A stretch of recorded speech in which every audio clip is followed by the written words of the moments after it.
Hiya folks, Andy's Man Cave here. Update on the LC, not done one of these for about a year. Been busy with work and that, but now to crack on. Different project, this little beast, ex-race bike, absolute barn find, literally found it in a barn, got it for pennies, really lucky, had a rebuilt engine in. Which, you know, because of the way I am, I've still stripped it, checked everything, changed every seal. I mean, I don't think it moved in the best part of probably maybe 25 years. Still had race tyres on. But it was all there, clocks were there, engine, fresh rebar, fresh crank in it, all the bits were there. So no body kit with it. So I'll have to do a bit of cannibalisation on the body kit. It's basically sat on the bench for probably a year now and I've not touched it, so I'm just kind of getting a bit of time back in this well, whatever it is, lockdown, whatever, and we're going from there. New addition to the stable, gone to the dark side, bought a tractor, Ducati 999, really like it. Some people don't like the look of these. I think they're absolutely gorgeous. I think they're ahead of the time. I've cleaned it up, I've detailed it. Subframe was split, fixed that, had the rear shock refurbed by, the only way I know him is called Broken Legs for some reason, but he made a mint shock out of 2 ones, only cost about 70 quid, got all new bearings, just got some seals waiting now because I lost the seals, but it's better to replace them as well. Got tyres dead cheap for it as well. Demon tweaks, I think it was something stupid like 65 quid, that pilot power on the back. Anyway, back to today's task. As simple as you can get. They're really easy, these, you know, most of us can do them in our sleep now. I'm just contemplating whether or not to put this old shaft back in, but I have, if I can find it. I did a feature on rebushing the crankcases. Anyway, since then it's been brought to my attention that you can buy one of these little brass insets, for want of a better word, which I can't see at the moment. They're only about 30 quid. Oh, it's here. Cool. 20-30 quid. The lad makes them on the internet.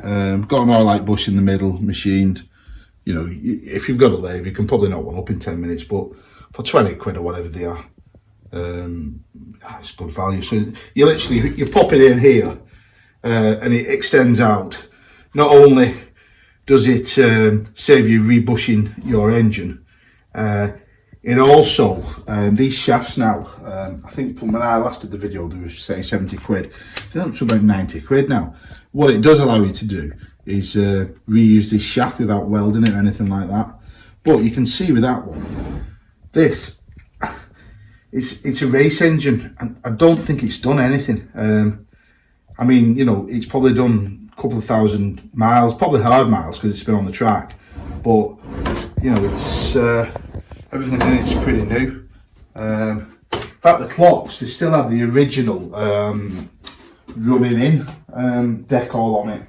So yeah, it should make a really nice bike for, it's probably all in, probably going to cost me 1,500 quid, and that's with a new body kit. Oh, shall I say, refurbing an old body kit of mine. So yeah, all we're going to do today, just put that shaft in. I was waiting for one of them little PTFE bushes, and I'm going to put the clutch on, put the cases, no, I'm not bothered putting the cases on, then I'll chuck the engine in. I always feel once I've got an engine in a frame, that's it, then everything else falls into place.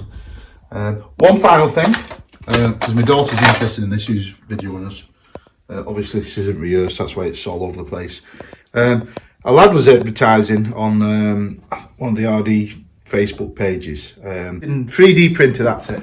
So we've all probably got a seat where the front tang has come off or worn now.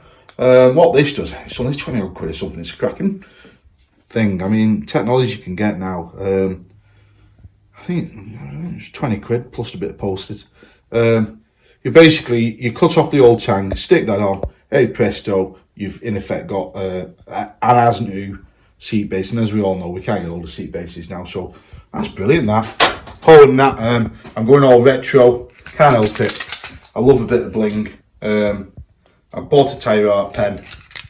I'm gonna mark up all my tyres on my LCs. I have amassed quite a few now. I think I'm not saying how many I've got, but I've got a thorough spanking collection now. So they look resplendent with the paint. So what I'll do is I'll build this up and then we'll do a part 2 to this video. All right, folks. See you in a bit. Right. So following on from part 1, if you want to call it part 2, finished building the engine up, put the clutch on, put the stator on, tidied it up, wazzed it in the frame, a couple of little bits, threw the radiator on. I'm not even going to restore this radiator because it's still got all the original lettering on from the factory, and I kind of like that stuff, mate. Got the frame now on paddock stands, tied it down. Just want to go on about these bike lifts. If you've not got one and you've got room, just get one, because I only paid 200 quid for this second hand. I think they're about 500-600 quid new, but if you shop around you can get one. They all seem to be 200 quid second hand, but they're just absolutely brilliant. When you get to a point of a build where you're putting an engine in, and you know, you need to see what you're doing, they're brilliant. Got it on a couple of paddock stands now. I always like to strap them down because I've had a couple of accidents in the past where I've had a bike go over and it just sets you back. As you can see, I've completely trashed the man cave. I seem to have every nut and bolt on. I think I made the mistake of stripping this bike down, and instead of putting it in organised boxes, I stripped it down, and a year later I come to build it back up. So I've spent most of the day just trying to find bits and bobs, but you know, I'm happy with this. To be honest now, I've got most of the big stuff out of the way. Somebody's done the right job of putting standard metric threads into the frame, which everybody knows these should be metric fine. I've just tried to find a tap in the, I know I've got one somewhere, but I'll just order a 10mm metric fine, run that through, hopefully it should be okay. I'm just contemplating what I should do with the hanger. Should I just go and get them vapor blasted? Yeah, they are pretty rank. Just get them vapor blasted. I'll put some elbow grease in and polish them up. I mean, you can get them vapor blasted for like 20 quid. I'm not really sure it's worth spending half a day rubbing my fingernails off for the sake of that. I need to do my wheels. I'll be honest with you, the last 3 sets of wheels I've done myself, and they are hard work.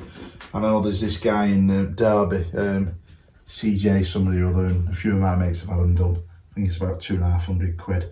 They come back mint, so these wheels are in a bit of a state. They've still got raised tyres on, so I think I'm just going to save myself a barrel load of effort and send them over to him. He'll come back mint and get some tyres.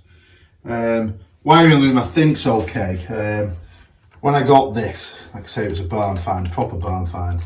I did fire it up straight away, and then subsequently I set fire to the wiring loom, which didn't fill me with joy. So I've rebuilt it. I'm just hoping that it's a good one. Also, I think this stator's a bit suspect. I have got a couple knocking about. I don't really want to go down the route of this Deltronic or Dealtronic, Zealtronic or whatever it is that people are doing.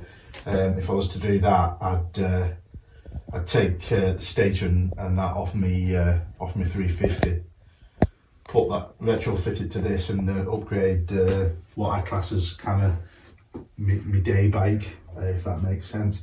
This body kit isn't off this bike, it's another bike that I got a few weeks ago.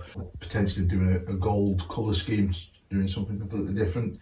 So we'll see how that pans out. I'm going to tidy up now. I've got a belly pan to fit to my 350.